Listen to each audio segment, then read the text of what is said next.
जैसा कि उन्होंने कहा, तीसरी बार मेरी मुलाकात हुई है।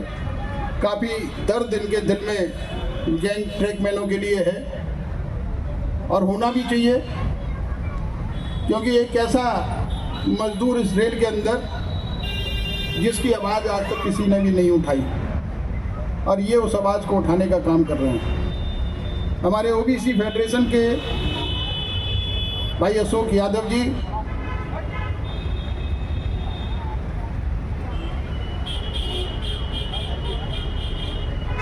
और all India SC/ST railway employ association के divisional secretary Vinod ji, URKU के मंडल मंत्री भाई यादव जी और उनके सभी साथीगण, सभी all India SC/ST railway employ association URKU और तमाम जो संगठन जो संयुक्त मोर्चा बनाया उसके सभी सम्मानित साथीगण, और हमारे पुराने अजीज मित्र भाई दुष्यंत जी, और वो भी जिन्होंने URKU को बहुत मजबूती प्रदान की थी। उससे पहले जिस संगठन में रहे उस संगठन में भी बहुत मजबूती प्रदान की, और जिस जगह पर ये रहते हैं उसी जमीन पे पैदा हुए, इन्हीं के नाम से चर्चित कवि दुष्यंत जी, जिन्होंने अपनी एक कविता बहुत मशहूर लिखी है, हो गई है पीर पर्वत सी पिघलनी चाहिए, अब इस हिमालय से कोई गंगा निकलनी चाहिए, ये दीवार अब पर्दे की तरह से हिलनी चाहिए, शर्त ये है कि बुनियाद हिलनी चाहिए। दोस्तों, आज ये बुनियाद हिलाने की ही ज़रूरत है, क्योंकि इनको बहुत बड़ा गर्व और घमंड हो चुका है कि हम इस देश के अंदर अंग्रेज जब आए थे या अंग्रेज़ों की जब सरकार थी उसी समय से हम ट्रेड यूनियन चला रहे हैं। हम 100 साल पुराने ट्रेड यूनियनिस्ट हैं, हमारी पुरानी ट्रेड यूनियन है, और हमने सब कर्मचारियों के हित को ख्याल रखते हुए ट्रेड यूनियन को मजबूत करने का काम किया है। मैं इस मंच के माध्यम से कहना चाहूँगा कि आपको 100 साल मजदूरों की सेवा करते हुए हो गए, आप 100 साल से ट्रेड यूनियन चला रहे थे, आज ऐसी कौन सी आवश्यकता पड़ गई जब ये मजदूरों को अधिकार मिला वोट डालने का, क्योंकि जिस समय अधिकार नहीं था मजदूरों को वोट डालने का उस समय से आप ट्रेड यूनियन चला रहे हैं, और आज जब इनको वोट डालने का अधिकार मिला तो आप इनसे इतना डर गए कि आप घर घर जाकर के ट्रैक पे जाकर के वोट मांगने की जरूरत पड़ गई आपको। और यही नहीं, अगर आपने मजदूरों का ख्याल रखा होता, ट्रैक पे काम करने वाले उन कर्मचारियों का ख्याल रखा होता, स्टेशन में ऑपरेशन चला रहे स्टेशन मास्टर का ख्याल रखा होता, टेक्नीशियन का ख्याल रखा होता, गार्ड का ख्याल रखा होता, ड्राइवर का ख्याल रखा होता, ओबीसी और SC/ST कर्मचारियों का भी ख्याल रखा होता, तो मैं समझता हूँ आज इतनी एसोसिएशन नहीं बनती, क्योंकि आपने उनकी बात रखने का काम नहीं किया। आपने सिर्फ सरकार के साथ जाकर के उनसे समझौता किया। अनुसूचित जाति जनजाति के कर्मचारियों के लिए आपने अपने एजेंडे में कोई भी आइटम उठाने का काम नहीं किया। आपने ओबीसी कर्मचारियों को सम्मान दिलाने का काम नहीं किया। आपने ट्रैक पे काम करने वाले कर्मचारियों का सम्मान नहीं किया। आपने ड्राइवरों के काम के घंटों के बारे में कोई चर्चा नहीं की। उनके इंजन में क्या हालत होती है इसके बारे में भी कोई चर्चा नहीं की। इसलिए सारी एसोसिएशन आपके सामने अपनी आवाज लेकर के सरकार के सामने जाने का काम किया। और यही कारण है कि all India SC/ST railway employ association का गठन हुआ। हमारे बुजुर्गों ने गठन किया और वो इसलिए किया कि जो भी रेल के अंदर ट्रेड यूनियन काम कर रही हैं उन्होंने अनुसूचित जाति जनजाति के लोगों की चर्चा नहीं की। उन्होंने अनुसूचित जाति जनजाति का जो कॉन्स्टिट्यूशनल राइट है, जो संवैधानिक अधिकार है, जो बाबा साहेब डॉक्टर भीमराव अंबेडकर ने हमें बड़ी मेहनत के साथ रिप्रेजेंटेशन दिया, उसको रिप्रेजेंटेशन बचाने का काम आपने नहीं किया। किसी न किसी रास्ते से आपने आरक्षण को छेड़ने का काम किया, आरक्षण को खत्म कराने का काम किया और रेल के अंदर निगमीकरण निजीकरण की शर्तों को माना। जब रेल के अंदर निगमीकरण हुआ तो all India SC/ST railway employ association ने पूरे देश के अंदर सारे जोनल हेडक्वार्टर पे एक दिन के लिए धरना प्रदर्शन किया और बड़े जोर शोर से धरना प्रदर्शन किया। हमने सरकार को बताने का काम किया। धरना प्रदर्शन करने के बाद में हमने माननीय मंत्री जी अश्विनी वैष्णव से मुलाकात की। उन्होंने आश्वासन दिया कि मैं all India SC/ST railway employ association के एक एक कर्मचारियों को ये बताना चाहता हूं कि जब तक मैं रेल के अंदर रेल मंत्री हूं मैं निगमीकरण होने नहीं दूंगा। तब से निगमीकरण बंद हो गया। तो ये all India SC/ST railway employ association की ताकत थी।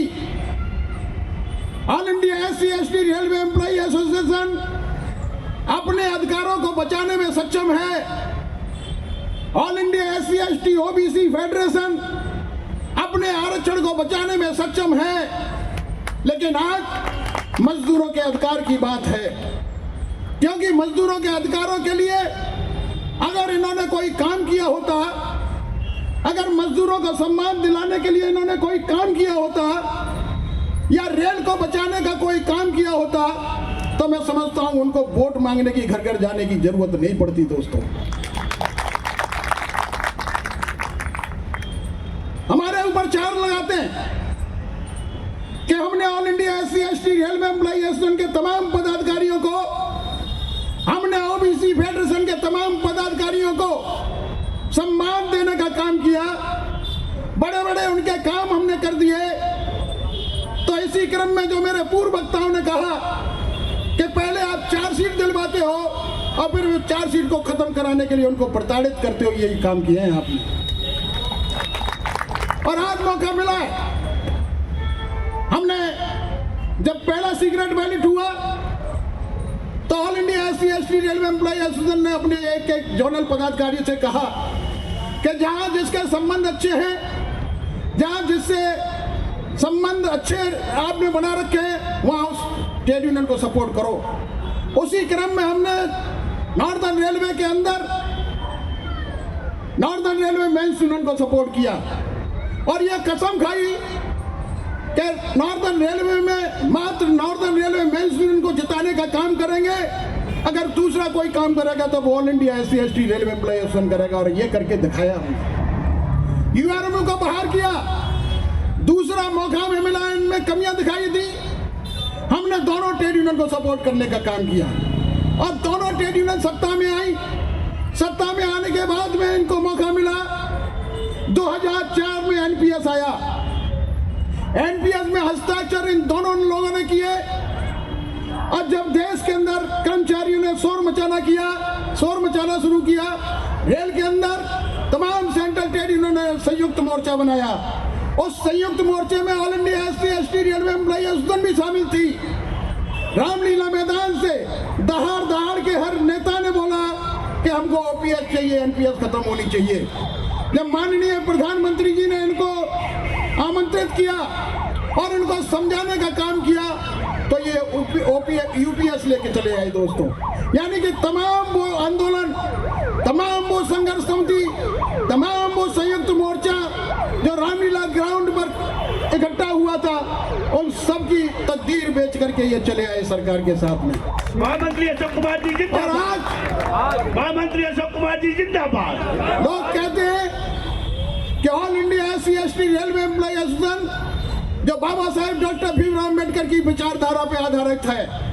उसने एक ऐसी ट्रेड यूनियन को सपोर्ट करने का काम किया है जो बाबा साहब डॉक्टर भीमराव अम्बेडकर की विचारधारा का विरोध करता है। मैं इस मंच के माध्यम से ये पूछना चाहता हूं दोस्तों कि बाबा साहब की विचारधारा को AIRF NFIR कौन सा सपोर्ट करती है, तो आप ये कहने के कौन से अधिकारी होते हैं कि हम उसकी विचारधारा को सपोर्ट करने चले हैं। मैं ये कहना चाहता हूं इस मंच के माध्यम से, हमारे BMS के साथी बैठे हुए हैं, शायद आप जानते हुए अच्छी तरीके से कि बाबा साहेब डॉक्टर भीमराव अम्बेडकर 1952 से लेकर के 1956 तक जब ब्रिटिश काउंसिल में लेबर मिनिस्टर थे, लेबर सदस्य थे, तो उन्होंने मजदूरों के लिए बहुत सारे कानून बनाए, चाहे वो ट्रेड यूनियन एक्ट हो, चाहे वो हड़ताल का अधिकार हो, चाहे महिलाओं को सवैतनिक छुट्टी हो, चाहे वो इंडस्ट्रियल डिस्प्यूट एक्ट हो, चाहे वो फैक्ट्री एक्ट हो, तमाम ऐसे कानून मजदूरों को सम्मान दिलाने के लिए बनाए बाबा साहब डॉक्टर भीमराव अम्बेडकर ने। और उन कानून को बनाने में जो BMS के फाउंडर थे, जिन्होंने BMS बनाया, माननीय दत्तोपंत ठेंगड़ी जी, उनके साथ एक बच्चे की तरह थे बाबा साहब डॉक्टर भीमराव अम्बेडकर, उनको छोटा भाई मानते थे। उनकी सलाह पे बहुत सारे कानून बनाए और यही कारण था कि जब बाबा साहब डॉक्टर भीमराव अम्बेडकर ने शेड्यूल कास्ट फेडरेशन पूरे देश के अंदर बनाई, अनुसूचित जाति फेडरेशन, उसमें सबसे पहला जो जनरल सेक्रेटरी बनाया दत्तोपंत ठेंगड़ी साहब को बनाया। यानी शेड्यूल कास्ट फेडरेशन का जनरल सेक्रेटरी एक पंडित को बनाया। और जब शेड्यूल कास्टों ने, अनुसूचित जाति के लोगों ने बाबा साहब से आकर के पूछा कि बाबा साहब आपने एक ब्राह्मण को जनरल सेक्रेटरी बना दिया, तो बाबा साहब ने जवाब दिया कि जिस समय आप दत्तोपंत ठेंगड़ी के मुकाबले हो जाएं तो मैं आपको जनरल सेक्रेटरी बना दूंगा। ये बाबा साहब डॉक्टर भीमराव अम्बेडकर अशोक कुमार जी जिंदाबाद। और उसी बाबा साहब अम्बेडकर के बनाए हुए कानूनों के लिए आज जो BMS की एफिलिएटेड यूनियन है, उसने कसम खाई है कि हम बाबा साहब डॉक्टर भीमराव अम्बेडकर की विचारधारा को लेकर के पूरे देश में जाएंगे और एक माहौल तैयार करेंगे। अगर BRMS सत्ता में आई तो सबसे पहला सम्मान देने का कोई काम करेगा तो बाबा साहब डॉक्टर भीमराव अम्बेडकर को BRMS देने का काम करेगा। क्योंकि आपको पता होना चाहिए कि देश के प्रधानमंत्री माननीय नरेंद्र मोदी जी ने बाबा साहब डॉक्टर भीमराव अम्बेडकर को सम्मान देने के लिए पंचतीर्थ की स्थापना की, जहां पर बाबा साहब डॉक्टर भीमराव अम्बेडकर पैदा हुए, एक भव्य स्मारक बनाया। जहां पर बाबा साहब डॉक्टर भीमराव अम्बेडकर के अंतिम दर्शन किए गए लोगों के द्वारा, वहां पर एक भव्य स्मारक बनाया। दिल्ली के अंदर 26 अलीपुर रोड भव्य स्मारक बनाया गया। यानी कि बाबा साहब डॉक्टर भीमराव अम्बेडकर के नाम से इस वर्तमान सरकार ने, जो बाबा साहब डॉक्टर भीमराव अम्बेडकर जिस महाराजा बड़ौदा के आशीर्वाद से लंदन पढ़ने गए और जहां पर रहते थे, उस मकान को वर्तमान सरकार ने खरीदा।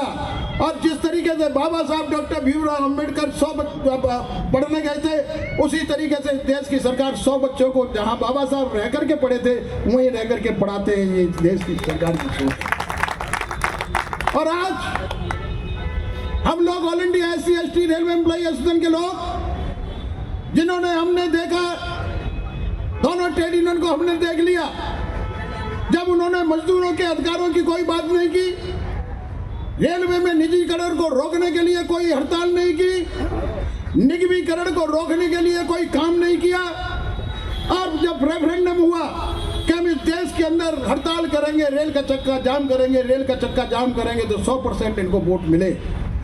जब इन्होंने कहा हम रेल का चक्का जाम करेंगे, रेल का चक्का जाम करेंगे, जब वर्तमान सरकार ने बुलाया कि अगर रेल का चक्का जाम करोगे तो हम आपकी मान्यता रद्द करेंगे, तब ये बोले हम काम करेंगे, हम काम करेंगे, हम काम करेंगे। महामंत्री अशोक कुमार जी जिंदाबाद।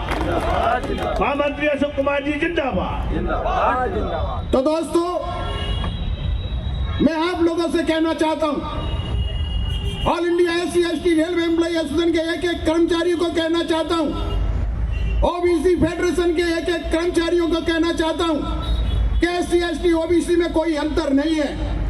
सदियों से वो भी प्रताड़ित किए गए इस देश के अंदर, सदियों से हम लोगों को भी प्रताड़ित किया गया इस देश के अंदर।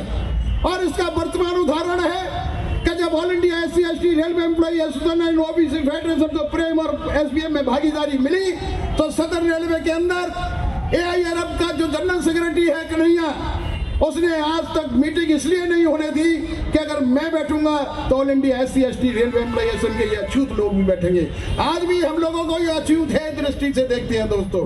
तो आपको पहचानना होगा कि आपका सच्चा हितैषी कौन है। आपको देखना होगा कि आपके अधिकारों की लड़ाई कौन लड़ सकता है।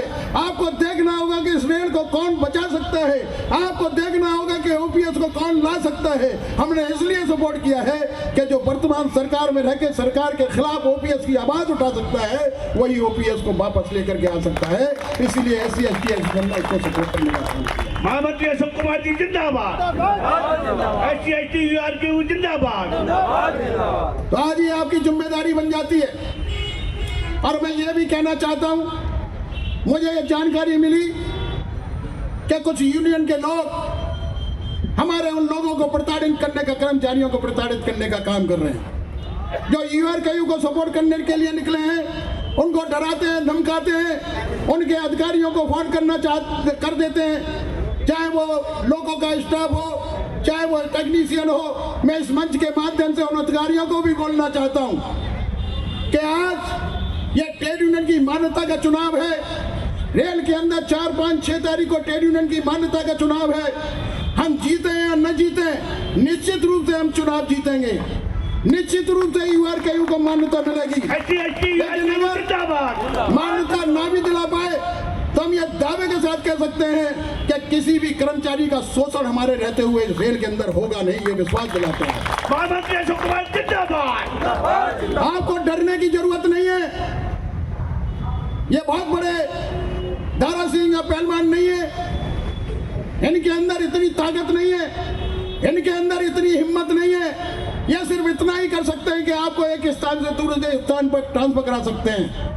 लेकिन मैं दावे के साथ कह सकता हूं कि वर्तमान सरकार में जो माननीय मंत्री जी हैं वो मजदूरों के हितैषी हैं, मजदूरों के मसीहा हैं। वो एक एक की बात सुनते हैं। ट्रैक मेंटेनरों की बात सुनी, उन्होंने SC/ST एसोसिएशन के लोगों की बात सुनी, उन्होंने OBC वालों की बात सुनी, उन्होंने सिग्नल स्टाफ वालों की बात सुनी, उन्होंने LR वालों की बात सुनी। यानी हर उस वर्ग के लोगों की बात सुनने का काम किया माननीय मंत्री जी ने। और माननीय मंत्री जी के रहते हुए आपको कोई नुकसान होने वाला इस रेल के अंदर है नहीं है, मैं इस बात में।